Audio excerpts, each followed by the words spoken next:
Yo, kamusta kayo mga katormo? And for today's video, may gagawin na naman akong shortcut. Ang shortcut natin ay simula dito sa Munoz Walter Mart to SM North or Trinoma. Kaya eto at pabilisin na natin ang video. Ito nga palang ating dinadaanan ay Fernando Poe Jr. Avenue. Ginawa ko nga pala tong shortcut na to para maiwasan niya yung traffic sa EDSA. Kasi dyan ay hindi tayo magdire-diretso. Tayo ay kakana na dito. At ito nga palang ating dadaanan ay Dangay Street. Dito nga pala sa bungad ay medyo maraming tao kasi palengke nga ito. Kung trip mong mamalengke muna ay pwede naman para pag uwi mo ay maglulo ay magluto ka na. Alam mo na, lolo!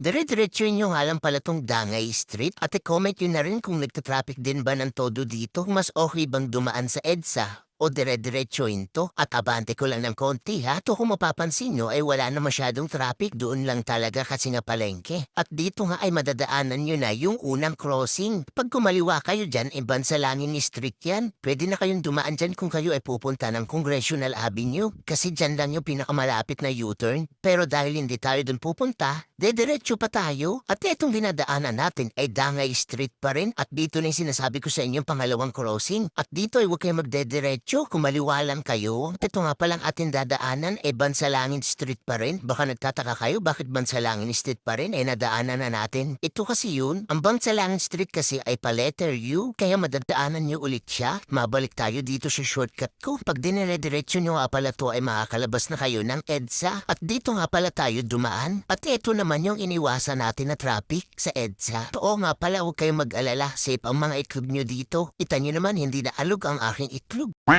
So ano sa tingin nyo, saan mas maganda dumaan, sa dinaanan ko o mag-EDSA tayo? Comment mo naman. Let's go!